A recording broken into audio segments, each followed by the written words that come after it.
코로나 바이러스 기세가 좀처럼 잦아들지 않고 있는데요. 코로나 시대를 맞아 교회도 이미 커다란 변화를 맞고 있습니다. 오늘 파워 인터뷰 시간에는 동순교회 서정우 목사를 만나서 코로나 이후 교회가 어떤 선교 정책을 가지고 어떤 방향으로 나아가야 할지 고민과 대책을 들어봤습니다. 고석표 기자입니다. 목사님 안녕하십니까? 예, 반갑습니다. 예. 코로나 사태가 지금도 계속되고 있는데요. 좀처럼 수그러들지 않고 있습니다. 이렇게 장기간 계속되고 있는데 목사님 어떻게 보고 계십니까? 뭐 간단히 표현하면 포스트 코로나 시대는 오는가? 즉 코로나가 다 정리하고 옛날처럼 돌아갈 것이냐? 그거에 대해서 뭐 전문가들은 전부 다 거의 100%가 부정적인 생각하는 거죠. 포스트 코로나는 없다. 위드 코로나 또는 애프터 코로나가 있을 뿐이다. 우리는 코로나하고 함께 살아가는 뭐 경제 쪽에서 나온 얘기지만 뉴 노멀, 새로운 기준, 새로운 기준이 만들어진 새로운 세상이 오는 거지. 우리가 살던 과거로는 다시는 돌아갈 수 없다. 이게 보통 심각한 문제가 아니죠. 저는 그렇게 생각합니다. 지금 코로나 이런 상황에서 교회가 맡고 있는 가장 큰 변화는 뭐라고 봐야 될까요? 또 목사님 또 개인적으로 목회자로서 또 고민하는 게 있다면 좀 말씀을 해주십시오. 뭐 엄청난 변화죠. 그러니까 예를 든다면 제가 지금 82년도에 신학교 졸업하고 38년 거의 목회하고 있고 2년 뒤면 이제 은퇴입니다. 40여 년 목회하면서 지금처럼 황당했던 적이 없었습니다. 도대체 어떻게 해야 될지를 알 수가 없더라고요. 당장 내년도에 목회 계획을 세워야 될 텐데 초점을 어떻게 둘 거며 앞으로 어떻게 갈 거냐, 이게 보통 심각한 문제가 아닌 것 같아요. 저는 감히 이렇게 생각해요. 아마 제2, 제3의 종교개혁이 지금 시작되고 있는 것 아닐까. 그러니까 우리가 개혁을 못하니까 하나님이 그냥 코로나를 통해서 개혁을 시켜가고 있다는 생각이 들어요.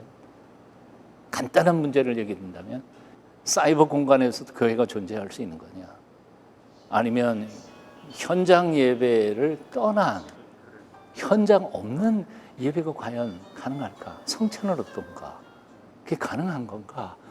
이런 아주 기본적인 신학적 질문들이 지금 뭐 빠른 속도로 빠른 시일 내에 대답이 신학적으로 해야 되는 건 아닐까 하는 생각이 듭니다. 그러니까 지금 황당한 거죠.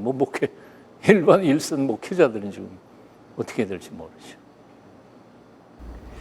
이렇게 코로나가 이제 장기화되면서 네. 현장 예배 교인 출석률이 확 떨어지고 그래서 이제 6만 개 교회 중에 전국에 1만 개 교회가 뭐 사라질 수 있다 이런 비관적인 얘기도 있는데 앞으로 교회는 어떤 선교 정책이 필요하다고 좀 보십니까? 1만 교회만 사라지면 괜찮겠다는 생각이 드네요. 저는 굉장히 더 부정적인 생각을 가진 사람이니까. 그동안 목사로서 너무 과격한 표현일지 몰라도 작은 교회들이나 작은 교회도 정말 신실하게 목회하시는 의미 있는 목회의 현장들이 참 많죠. 그렇죠. 네. 그럼에도 불구하고 가끔씩 돌아보다가 보면 이게는 목사의 생계를 위해서 교회가 존재하는 건지 교회를 위해서 목사가 존재하는 건지 그것조차도 의심스러운 현장도 돌아보게 되거든요. 이제 그러면서 이제 총회나 노회가 혹은 큰 교회들이 지원을 하는데 앞으로 선교 정책에 있어서 이런 점도 심각하게 돌아봐야 되지 않을까 하는 생각이 들고요. 어차피 시작됐습니다. 비대면의 사회는. 그렇기 때문에 아마 미래 교회는 온라인과 오프라인의 균형을 잡아가면서 각각 장점들을 어떻게 보완해 갈 수 있을까? 네. 거기에 노력하고 열매를 맺힐 수 있는 교회가 그래도 좀 살아남을 수 있지 않을까. 그렇지 않은 교회들은 아무래도 많이 힘들지 않을까 하는 생각이 좀 드네요. 예. 동순교회가 이제 이런 상황을 맞아서 이제 행사를 준비했다고 들었습니다. 그 네네. 행사 내용 좀 간략하게 소개 좀 해주시죠. 예. 사실은 솔직히 말하면 이것은 저 혼자 고민 때문에 시작했던 거죠. 6월 들어서 이제 내년도에 목회 계획을 세워야 될 텐데 구상을 하면서 황당하더라고요. 내년도 목회 계획 세우기 전에 우리 한국교회 목사님들한테 저같이 황당해하는 목사님들 뭐 방향이라도. 두 번째는 전반적으로 모든 문제에 대해서 조금씩이라도 타치를 해야 되지 않느냐. 그래서 이 두 가지를 목표를 두고 뭐 교수님들하고 몇몇 분들 함께 모였을 때 제가 요청한 게 바로 그거였습니다. 깊이 있는 연구는 신학교에 맡기자. 앞으로 4년, 5년, 10년이 걸리든 상관없어. 완벽한 답안을 내지 말자.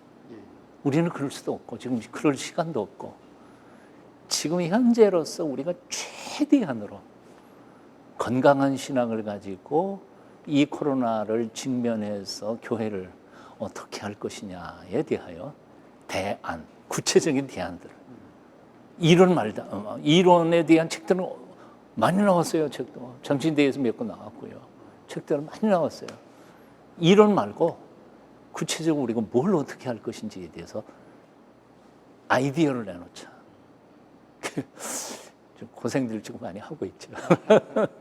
그래서 시작된 겁니다. 목사님 오늘 말씀 고맙습니다. 아유, 무슨 말씀. 고맙습니다. 고맙습니다.